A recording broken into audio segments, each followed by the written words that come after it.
Si vous nous regardez à l'instant, vous avez fait le meilleur choix, c'est celui de suivre votre chaîne Info TV et surtout d'être connecté sur Espace Miné tous les matins entre 10h et 11h52. Nous sommes lundi, il s'agit de lundi politique et ce matin nous parlons justement de l'éventualité de la mise sur pied d'un poste de vice-président au Cameroun. Le président de la République le 6 novembre, lors de sa prestation de serment devant le Parlement, y compris le 10 novembre, dans ce discours, il a évoqué un changement de réforme.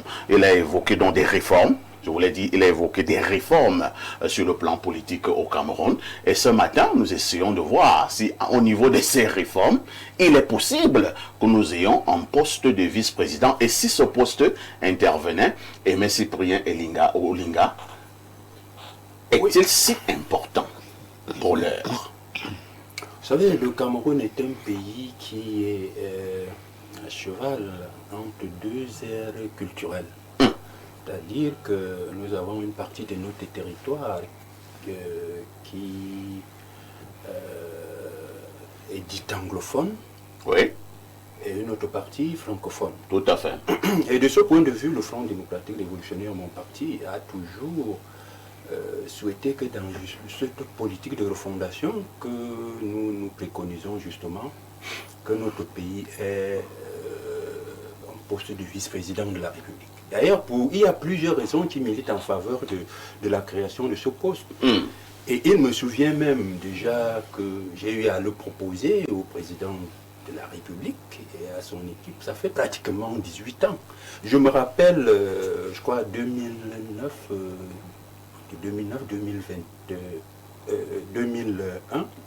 2011, j'avais reçu une équipe de la télévision nationale, qui sont venus m'interroger en me faisant comprendre effectivement que c'est la haute hiérarchie qui les a envoyés. Et je pense, l'un des sujets de cette réforme était, sommes-nous au FDR d'accord qu'il y ait la création de poste de vice-président? Moi je crois que si on nous avait suivi, le président de la République aurait pu le créer, donc aurait pu faire cette réforme. C'était une forme de sondage. Bien entendu. Bien entendu, d'ailleurs, le chef de service politique de la CRTV-TV qui était venu à la tête de cette équipe me disait effectivement qu'on attend au sommet de l'État ces propositions. C'était une interview de pratiquement 45 minutes. Donc, je dis pour ma part que le Cameroun mérite effectivement d'avoir un poste de vice-président. D'ailleurs, aujourd'hui, nous avons... Alors, qu'est-ce que ça va apporter au Cameroun? Ce que ça apporte, d'abord... La plus-value. Le premier avantage, c'est que lorsque nous allons calmer probablement la situation qui est extrêmement délétère du côté de la partie anglophone du pays. Parce que cela leur reviendra. Nous avons pensé, d'ailleurs dans la réforme, que nous avons préconisé au FDR et que nous avons suggéré, c'était que si le président de la République est francophone, il faudrait logiquement que le vice-président de la République soit anglophone. Et que si le président de la République était devenu anglophone, il fallait absolument qu'il y ait un vice-président de la République francophone. C'est comme ça que nous avons pensé la réforme. Premièrement, ça sécurise le fonctionnement des institutions qui feront donc que le vice-président remplace automatiquement le président de la République en cas de vacances du pouvoir. Ça nous évite des élections anticipées quand on sait aussi ce qu'on met dans l'élection présidentielle dans notre pays. Alors, nous disons, le vice-président prêterait serment comme aux États-Unis. Il prête serment et il termine le mandat en cours.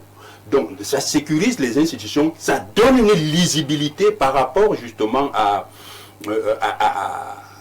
la transition politique à la tête de notre pays. Ce serait plus clair. Tout le monde saurait que si le chef de l'État n'est pas là, s'il démissionne, s'il meurt, s'il est en incapacité de pouvoir gouverner, évidemment, le vice-président de la République prête serment dans les règles de l'art, justement fixées par la loi, et puis il termine le mandat en cours. Ça sécurise le pays. Deuxième chose que je voulais dire, c'est que les réformes que le président préconise, nous ne souhaitons pas que ça se limite seulement à la création du poste de vice-président. C'est toutes nos institutions qu'il faut revoir fondamentalement. il faut revoir fondamentalement. C'est même le processus de dévolution du pouvoir qui va également falloir repenser de manière fondamentale. Donc il faut que les réformes aillent en profondeur pour qu'effectivement notre pays ait des institutions qui s'adaptent à l'évolution du temps et qui sécurisent justement les processus de passation de pouvoir. Merci. Renaud Eboto, on a suivi avec beaucoup d'intérêt le président Aimé Cyprien Olinga, qui lui est partant pour la création d'un poste de vice-président au Cameroun depuis une vingtaine d'années aujourd'hui. Il avait fait ses propositions. Malheureusement, il n'a pas été suivi. Nous sommes rendus en 2026 au regard de l'évolution du monde, au regard du contexte camerounais. Avez-vous l'impression que la création, la mise sur pied d'un poste de vice-président peut changer les choses au Cameroun, notamment dans le bon sens? Moi, je ne suis venu que pour ce sujet.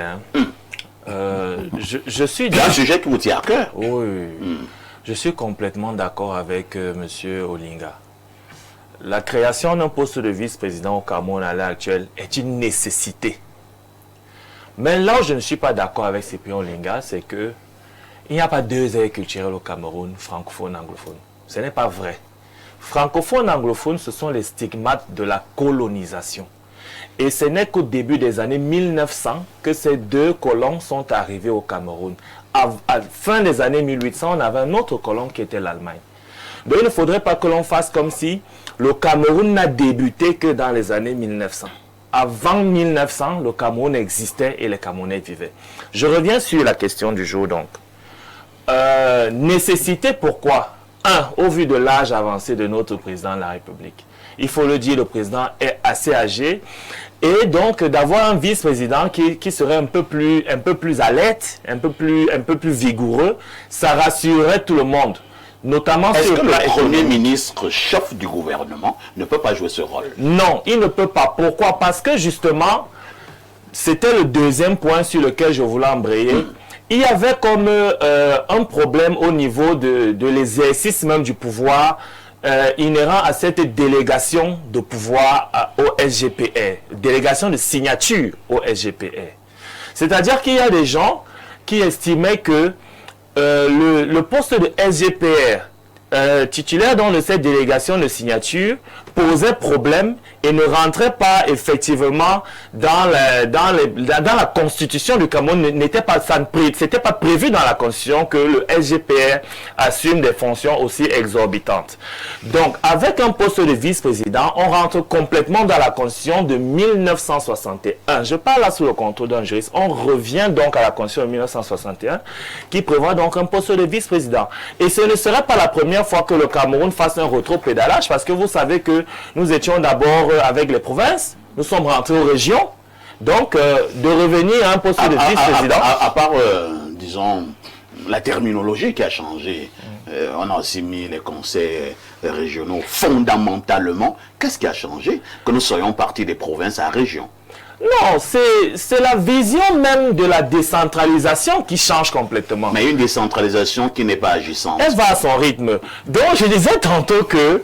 Attends, tu ris d'abord. Non, elle va à son rythme. C'est la réalité, c'est la réalité. Vous voyez que lorsqu'on était, si on revient même d'abord sur le premier sujet, on va se rendre compte que la machine administrative est tellement lourde pour un gestionnaire de crédit qu'il est tenté de passer de gré à gré, parce qu'en fait, dans la machine, en réalité, si on étudie cette machine administrative, on se rend compte que lorsqu'on passe par les voies normales, on y laisse beaucoup de plumes. Bon, on ne va pas revenir là-dessus. Ceux qui gèrent comprennent très bien ce que je suis en train de dire. Donc, je veux dire quoi? Je veux dire que il est nécessaire aujourd'hui au Cameroun, et je pense que c'est pour cela que beaucoup ont accordé encore leur confiance au président de la République, qu'il clarifie cette position du vice-président là, pour qu'il n'y ait plus l'exercice exorbitant du pouvoir par un SGPR qui serait au-dessus d'un premier ministre. Donc il est important que l'on rentre dans la Constitution de 1961. Pour le cas du Cameroun, est-ce que c'est vrai que le SGPR a des fonctions exorbitantes? Je pense que pour l'heure, tout ce que le ministre d'État SGPR fait est constitutionnellement reconnu. Il est reconnu qu'il peut bénéficier d'une délégation de signature, c'est reconnu au Cameroun. Oui, mais ce n'est pas, je veux dire... Délégation de signature ne veut pas dire qu'il est le supérieur du PM. Est-ce que la Constitution a prévu qu'il y ait une autorité au-dessus de celle du Premier ministre, chef du gouvernement? Non, la Constitution ne le prévoit pas, vous voyez.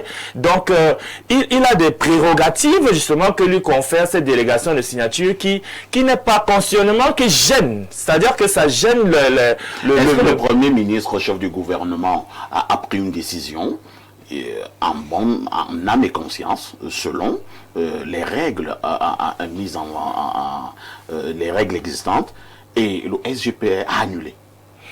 Bon, on ne va peut-être pas rentrer dans des cas parce que je laisse ça à mon aîné. Il va arriver dans des situations bien compliquées. Même si je dois le dire, hein, je dois le dire que personnellement, je n'ai rien contre le SGPR. Ah, je le soupçonnais. Hein. Non, au contraire. D'accord. J'estime, et je vais vous surprendre, que le simple fait que ce SGPR actuel nous ait permis d'obtenir certaines renationalisations de nos entreprises est déjà à féliciter et à saluer. Vous savez, le pouvoir, nous sommes en Afrique, hein, le pouvoir doit être exercé. Tout à fait. C'est-à-dire que on ne peut pas avoir du pouvoir sans l'exercer. C'est même plus un pouvoir. Ce pays a besoin d'être géré. Ce pays a besoin d'être dirigé. Mais ce qui serait bien de faire, c'est de rentrer dans la Constitution et d'organiser les choses de manière à ce que l'exercice exorbitant du pouvoir soit fait de manière constitutionnelle. Et donc, de ce fait-là, il nous faut un vice-président. Et Aimé Cyprien Olinga vous l'a bien dit, ce serait bon que l'on puisse avoir un vice-président anglophone parce qu'on a un président francophone pour le moment. Est-ce que ça permettrait de résoudre la crise anglophone? Je ne pense pas. En tout cas, ça permettrait de décrisper un peu l'atmosphère. Parce que, voilà, on rentrait dans une configuration qui sied à ce qui existait avant. Si, au même moment que l'on repart à président francophone et vice-président anglophone, on pourrait remettre la terminologie unie dans le nom du Cameroun. Là, nous sommes en train de revenir. Non, puisque si on ne sait pas où... L'affaire de UNI l'avait sauté depuis 1984. Nous sommes en train de faire un truc. Ça doit être uni. C'est comme si on nous rappelait toujours qu'on était désunis. Non, mais attendez, c'est parmi les revendications des anglophones, c'est l'un des points les essentiels. anglophones veulent qu'on remette unis. C'est l'un des points essentiels. Les anglophones veulent que le Cameroun soit République unie du Cameroun, justement parce qu'ils estiment qu'ils ont un héritage culturel émanant de la colonisation anglo-saxonne et que leur identité aurait été galvaudée en retirant ce uni du nom du Cameroun, République unie du Cameroun. Il y avait 2 étoiles au niveau de notre drapeau. Qui symbolisait justement les 2 Camerouns. Et on a enlevé les 2 étoiles pour rester avec une étoile, pour montrer effectivement que nous formions qu'un seul pays. C'est vrai. Mais en tout cas, je pense que d'aller vers ce vice-président-là, avec ce vocable-là, je veux dire, participerait à détendre l'atmosphère sur le plan économique. Avoir un vice-président, ça rassure les investisseurs. Sur le plan politique, un vice-président, le président peut implémenter et le vice-président va sur le terrain parce qu'on a besoin d'avoir un président de la République qui est auprès des sinistrés, qui est auprès des populations. Le président actuel, au vu de son âge avancé, ne pouvant pas jouer ce rôle. On peut supputer qu'un vice-président peut le faire. Nous avons eu beaucoup de sympathie pour le Franck Emmanuel Biya, mais apparemment, non, nous avons eu beaucoup de sympathie. Pourquoi vous évoquez son nom? Son nom a circulé comme potentiel vice-président, mais apparemment, il serait plus politiquement acceptable que ce soit un anglophone. Est-ce que vous pensez que ça va sonner bien? Que le papa est président et son fils est vice-président. Nous sommes là dans une monarchie. C'est pas le royaume. Mais c'est ça que je viens de dire, non? Maître Chiazok, nous parlons là d'une éventualité à mettre sur pied le poste de vice-président en ce qui concerne ces réformes profondes qui peuvent intervenir au Cameroun dans les prochains mois ou dans les prochaines années. Nous parlons donc du vice-président. est-il si important au Cameroun en ce moment? Oui, vous savez que je viens de suivre les deux premières interventions relatives à ce thème, à la seule différence que je ne vais pas dans leur sens, parce que comme juriste, la première chose, c'est de préciser que la règle de droit doit impérativement avoir un caractère impersonnel. Tout à fait. Ça veut dire que on n'évoque pas le poste de vice-président parce que le président Biya est vieux. Voilà. Ça, c'est le premier principe en droit. Donc la loi ne vise personne. Parce que si ce poste venait être instauré, il ne devra pas changer avec le départ du président Biya. Et lorsqu'on aura donc un président plus jeune, on fera donc comment? On trouvera... Bon, c'est la première chose, la première chose à dire. La deuxième chose qu'il faut dire, c'est que le Cameroun a choisi de rester un État uni, décentralisé. Le peuple camerounais attend donc la décentralisation, une décentralisation effective. Et qui parle de décentralisation effective, dit tout simplement que on enlève plusieurs charges de l'État central pour les collectivités territoriales décentralisées. À ce moment, je m'oppose comme président d'un parti politique, le RDI, le Regroupement des démocrates indépendants. Quel sera l'apport d'un vice-président? Cette question me permet de me poser une autre question. Comment sera-t-il désigné? Sera-t-il nommé par le président élu? Sera-t-il voté par le peuple? C'est des questions auxquelles le peuple camerounais doit répondre, absolument répondre. Une autre chose, et pas les moindres, c'est que on se plaint de la charge de l'État, la charge financière, trop de postes inutiles qui n'ont pas d'impact dans la vie quotidienne du peuple camerounais. Un poste de vice-président, c'est une charge inutile. Si les Camerounais s'en rendent compte, ce qui est d'ailleurs vrai, que le président Biya n'est plus actif, qu'on mette un président plus jeune. C'est simple. Pourquoi? Nous venons de voter le président de la République. À l'Assemblée nationale, il y a une majorité obèse du RDPC. Le même président de la République vient de proroger une fois de plus le mandat des députés pour garder cette majorité. Si ce poste est validé par l'Assemblée aujourd'hui, forcément on lui donnera le pouvoir de nommer qui il veut. Et quand le président Cyprien dit que celui-là doit aller prêter serment, un vice-président dans un pays démocratique doit être élu.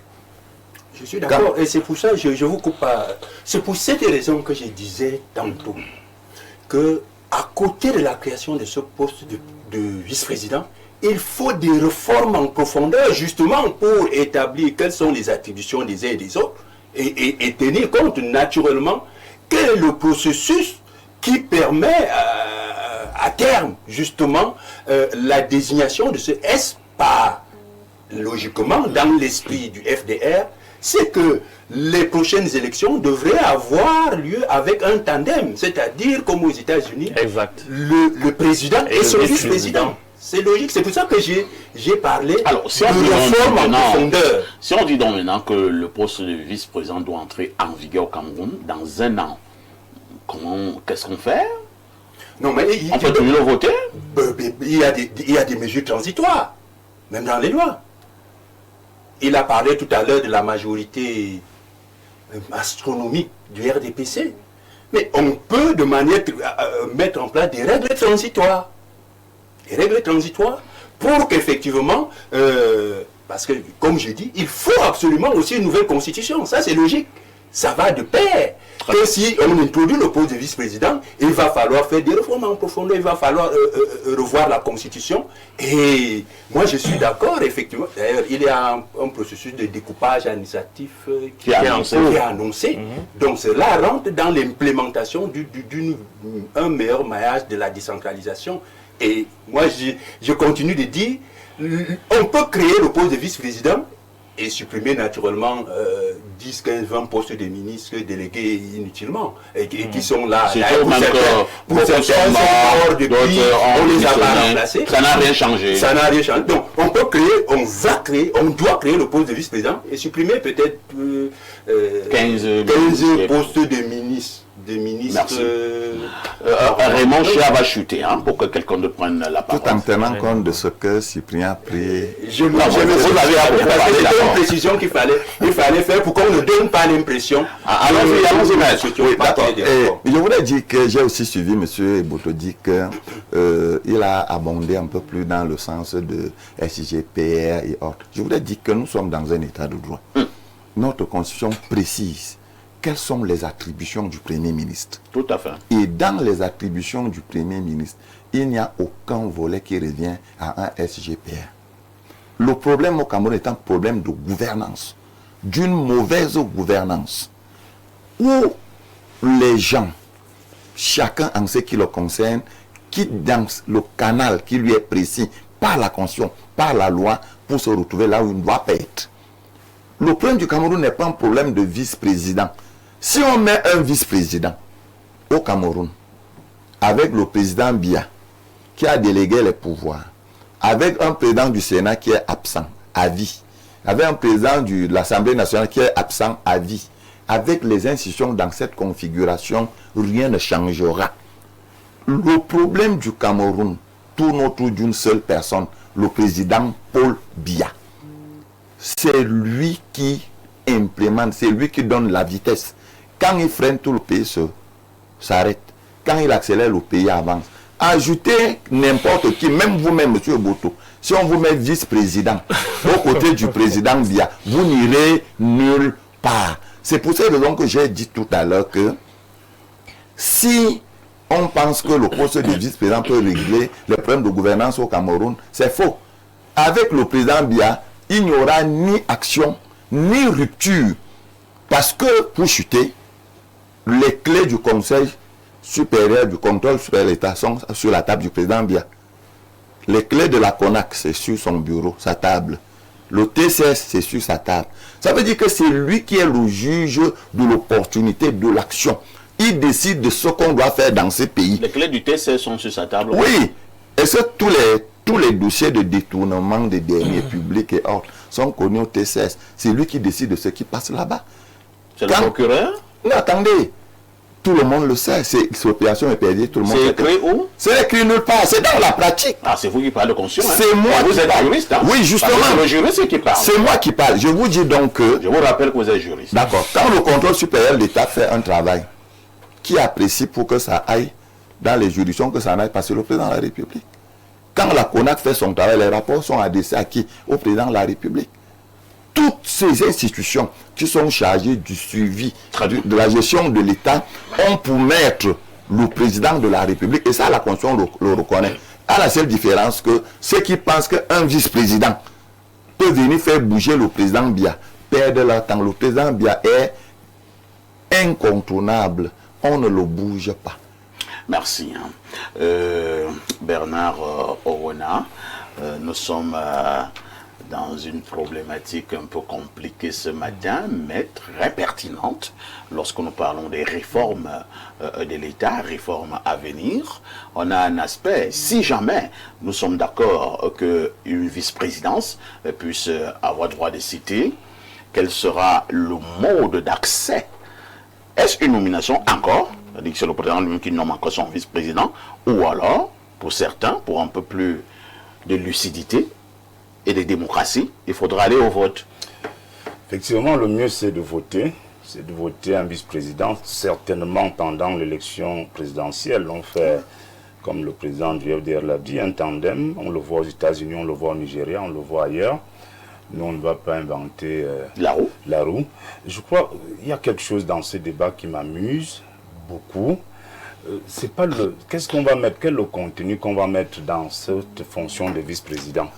Est-ce que ce sont les contenus qui manquent? Au Cameroun, nous avons des gens qui écrivent bien. Hein? On peut te faire 70 pages et te montrer les missions, les prérogatives du vice-président. Parfait, ici, vous voyez donc que nous avons un premier ministre. Oui.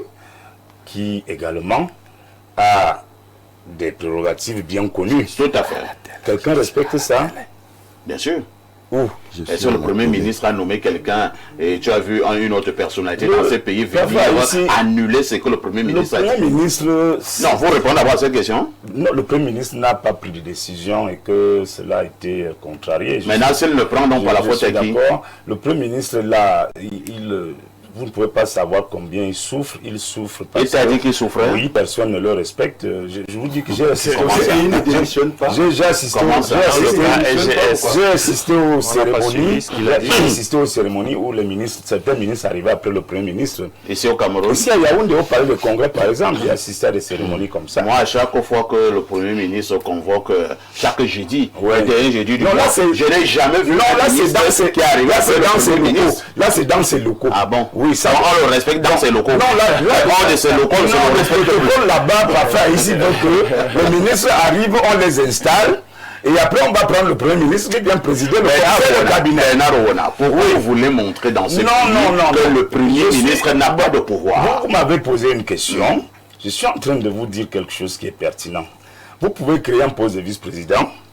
Si ça n'a pas un contenu normal, et que si ça ressemble à ce qu'on a déjà vu au Cameroun, ce sera un poste de vice-président pour rien. Ça veut dire quoi? Ça veut dire que le président Chia disait tout à l'heure que tout ça dépend du président en place. Et je suis d'accord avec lui qu'il faut éviter, parce que comme la loi est impersonnelle, il faut donc éviter qu'on crée un poste de vice-président parce que le président actuel est fatigué. Et il lui faut un vice-président qui va courir dans tous les sens. Non, moi je suis pas. C'est la réalité. Non, c'est pas de ça qu'il s'agit. Il faut. Au Nigeria, il y a un gentleman agreement qui veut que quand le président est du Nord, le vice est du Sud. Et vice-versa. Quand le président est du Sud, le vice est du Nord, le vice-président est du Nord. On peut arriver à ce stade, pas forcément pour contenter les aires culturelles dont il était cas tout à l'heure, c'est-à-dire que pas pour contenter anglophones et francophones, mais on peut toujours arriver à ce stade. Ça apporte un début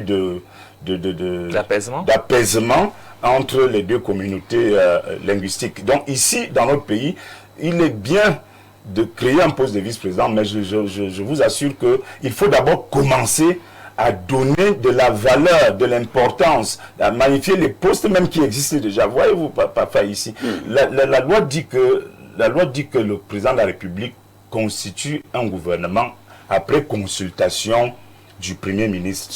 Cela est toujours fait. Ben, c'est toi qui vois là quand c'est fait. Je suis en train de te dire que chaque fois que le président veut remanier, comme c'est le cas en ce moment, le président travaille plutôt avec le RGPR que le PM. Oui. Vous êtes souvent là? Oui, je ne suis pas souvent là, mais j'apprends ce que ceux qui sont là qui disent que voilà le président qui est en train de travailler avec le RGPR sur le remaniement. Rarement, le président vraiment appelle le Premier ministre pour qu'il discute de ces choix qu'il doit opérer au niveau de ce remaniement. Donc, vous voulez créer un poste de vice-président, c'est bien. Est-ce que vous voulez le créer parce que le président est fatigué pour qu'il y ait quelqu'un qui va aller et venir pour résoudre les problèmes que nous connaissons aujourd'hui? Dans ce cas-là précis, vous allez décharger le poste de RGPR, c'est ça? C'est-à-dire que le vice-président qui arrive... Une présidence ne peut pas fonctionner sans RGPR. Mais donc le vice-président aura quelle mission? La présidence est d'abord une administration. Je suis d'accord. Nous sommes donc en train de dire que si il faut créer un poste de vice-président, vous allez comprendre que la loi qui délègue certaines fonctions RGPR, n'est-ce pas, sera obligée d'être revue et corrigée pour revenir aux propositions de monsieur le président du FDR qui disait qu'il faut certaines réformes. Parce que les pouvoirs qui sont dévolus au secrétaire général de la présidence de la République doivent être revus et reconsidérés pour que c'est le vice-président élu au même titre que le président qui devienne dépositaire de ces pouvoirs-là. Dans le cas échéant, c'est-à-dire si le président est empêché, si le président est malade, si le président n'est plus là, c'est le vice-président qui plaide serment et continue jusqu'à la fin du mandat du président et du vice-président élu. Maintenant, si vous avez un vice-président qui est une coquille vide, parce qu'il peut arriver que le vice-président soit élu ou nommé, il peut arriver que le vice-président soit là et que le RGPR soit encore plus puissant que le vice-président. Vous voyez que ça va faire un problème. Vous aurez créé un poste de vice-président pour rien ou un poste un gouffre sous encore de trop pour rien. Non, c'est pas Merci Bernard Rona pour votre lecture. Alain Douk, que faisons-nous de manière concrète? Nous continuons comme d'habitude ou alors nous passons à des profondes réformes? Parfait, je vais faire 2-3 choses. Je vais d'abord commencer par dire ce que je pense de la formulation du sujet sur le plan sémantique ou sémiologique. Voyez-vous, quand on dit un vice-président, est-il important pour le Cameroun? L'utilisation, le recours au présent de l'indicatif pose un problème. On a l'impression que c'est un fait. On a déjà un vice-président et on questionne la pertinence de l'existence de ce poste dans l'architecture globale de la gouvernance étatique.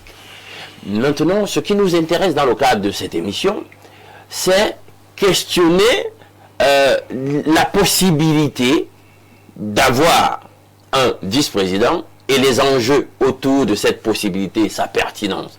Donc, un conditionnel aurait été pertinent, mais quand met le présent? Le présent donne l'impression sur le plan sémiotique qu'on nous prépare. On va nous dire, c'est ce qui va se faire, hein, c'est presque le fait accompli, vous allez consommer. Bien. Maintenant, parfait. Je pense que tout ce qu'on peut dire de ce que j'ai entendu, c'est qu'on pose sur la table la problématique de la forme de l'État. Que les gens, il y a quelque temps, en 2019, n'ont pas voulu qu'on pose sur la table.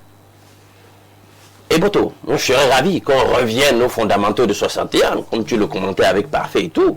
Mais le problème, c'est que le logiciel est resté le même. On est parti d'une constitution qui donnait des prérogatives à la périphérie et il y a un logiciel qui a voulu tout reconcentrer. C'est ça l'objet de la frustration de nos frères de cette partie occidentale. Il faut le dire. Je suis d'accord. Est-ce que le logiciel a changé? Absolument pas. On a des pouvoiristes qui sont là et qui ne veulent rien lâcher. La preuve, c'est que même avec la constitution révisée de 1996, on voit comment leur décentralisation à s'implémenter parce qu'ils ne veulent rien lâcher.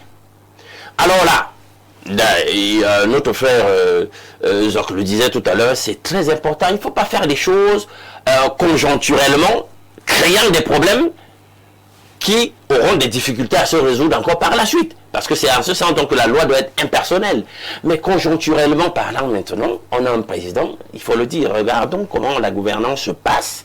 Et là, on comprend que le pays, excusez-moi, ça ne va pas plaire à certains, le pays n'est pas gouverné. Oh, c'est trop froid de le dire. Non, attends, quand vous avouez déjà que là, non, je mets du bémol le parfait pour dire ceci. Si nous avons déjà que le chef de l'État est d'un âge avancé, oui, on comprend donc tacitement dans les éléments de langage qu'il ne peut donc plus assumer, et je peux interpeller, pourquoi donc on n'a pas tenu un conseil supérieur de la magistrature depuis, et que nos compatriotes de ce... 6 à 7 ans.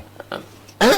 C'est en fait, je ne suis pas irrespectueux de parler dans le fait. Qu'il préside en un jour seulement. Donc, on comprend donc que non, il faut décongestionner la fonction en question qu'il occupe, et permettre que quelqu'un d'autre assume, peut-être jusqu'à fin de mandat, mais non, le Cameroun ne va pas se gérer comme ça conjoncturellement. Il faut une vision globale. Et là, je le rejoins totalement. On ne doit pas tailler sur mesure une ingénierie juridique pour conforter l'actuel président, hein, dans ses velléités.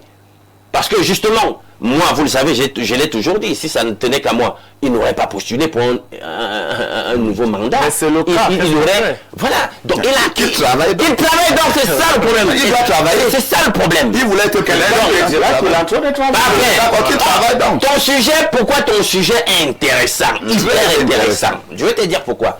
Nous avons calqué notre constitution sur le modèle français. En fait, il y a un froid plagiat. Hein? De la constitution française en vigueur. Pendant qu'on parle de cette excroissance de l'État, il le disait déjà, qui nous embête budgétairement, vous pensez que le Sénat n'a ça ou ça, quoi? Honnêtement. Non, vous ne pouvez pas dire ça aujourd'hui, hein, parce que ce sont les Camerounais qui ont demandé. Non, vous avez demandé la constitution. Tu fais comme on dit récemment, on parle de tout sauf de la forme de l'État. Voilà. Pourquoi je le dis? Parce qu'il y a des sujets tellement importants qu'on devrait nous consulter référendairement ou trouver des espaces populaires, républicains, pour parler. Ça, c'est pas compliqué à faire. Hein. Voilà, et déceler quelle est la volonté du peuple sur le sujet. Mais si, on est en train de manœuvrer comme ça. C'est une ingénierie sociale pour nous faire avaler la pilule d'une transmission dynastique du pouvoir, des choses qu'on négocie entre salons feutrés, hein, des lieux huppés. Non, on dit non, c'est pas normal, on ne va pas accepter ça. Ça doit être pertinent et le Camerounais doit le vouloir. Si ce n'est pas le cas, non. Il faut repenser le Cameroun, il faut repenser l'architecture totale de notre système de gouvernance de l'État et se poser les bonnes questions pour l'avenir et non pas focaliser tout sur un homme et la situation conjoncturelle. Nous repartons au niveau de notre messagerie pour d'autres contributions. Bonjour, le pape de la modération et à tes illustres invités. Concernant le thème du jour, je suis d'accord avec tes deux premiers intervenants pour la mise sur pied d'un poste de vice-président. Cela contribuerait à mettre de plein droit les pouvoirs aux mains du président de la République et pourrait résoudre l'imbroglio sur la fonction et le rôle du premier ministre. Ce dernier est censé être le chef des ministres, mais dans les faits, nous voyons d'où viennent toujours les autres, alors que le président de la République soit élu avec son vice-président et qu'il nomme ses ministres et puis que l'appareil fonctionne tout simplement. Cela épargnerait le déroulement d'élections à chaque vacance constatée du président de la République. Par contre, rien ne dit que ce poste sera réservé à une communauté linguistique. Et c'est Franck de Soie qui envoie cette contribution. Un autre message ce jour, hein, que dit cet autre téléspectateur. Bonjour, parfait Aïssi, et bonjour, bonjour Maestro, et bonjour à tout ton panel. Pourquoi les gens là nous dérangent? Il existe déjà un vice-président à qui on a donné la délégation de signature. Tu vois pourquoi je disais il faut institutionnaliser ça. Changeons juste de SGPR à vice-président. Parfait, il faut avoir une confiance absolue à un individu pour lui donner la délégation permanente de signature. Si on nomme un vice-président et c'est le SGPR qui a la délégation permanente de signature, à quoi servira le vice-président? Au Cameroun, Dieu c'est le président Biya et le vice-Dieu c'est le SGPR. Et la Sainte Vierge Marie... Bon, ne continue pas à lire. Je n'arrive pas à bien voir la suite. Hein? Alors, allons au plus 33. C'est un message qui nous vient de la France. Bonjour, la meilleure chaîne de télévision du Cameroun. À la vérité, ni la partie anglophone, ni aucune partie du Cameroun ne se satisferait de ce poste de vice-président. On veut une réelle décentralisation avec totale liberté des régions de gérer leurs revenus. Ainsi, nous aurons une forme de compétition entraînant un développement du pays. Ainsi, on verra ceux qui travaillent plus que d'autres. Si le président élu est malmené, humilié, comme on l'a vu le jour de son anniversaire, c'est le vice qui verra quoi. Ainsi, on n'aura pas besoin des connards, des TCS, etc. Bonne journée. Un autre message, une fois de plus, au 213, c'est l'Algérie. La création du poste d'un vice-président servira à quoi? À améliorer la condition de vie des Camerounais ou à la conservation du pouvoir? Pour moi, la création de ce poste ne servira à rien. Ça coûte cher pour rien. Il faudra un palais, des voitures de luxe, des nouveaux gardes du corps, des conseillers, etc. En plus, dans un pays où des gens manquent d'eau et d'électricité, en plus créer un tel poste dans un pays comme le Cameroun va créer un autre front au sein de la guerre des clans qui existe déjà. Le vice-président deviendra la nouvelle cible de ceux qui veulent sa place et au lieu que nos dirigeants se concentrent sur le développement du pays, ils vont se concentrer à régler des comptes et à tisser d'autres complots. Prenons peut-être deux ou dernières réactions. Hein. Quelqu'un me dit ici, nous tous Camerounais, opposition comprise, sommes les moutons de Biya. Nous manquons la liberté de raisonnement. Pourquoi ne militons-nous pas pour que Biya consacre la séparation des pouvoirs? Un seul pouvoir et les autres sont de simples caisses de résonance.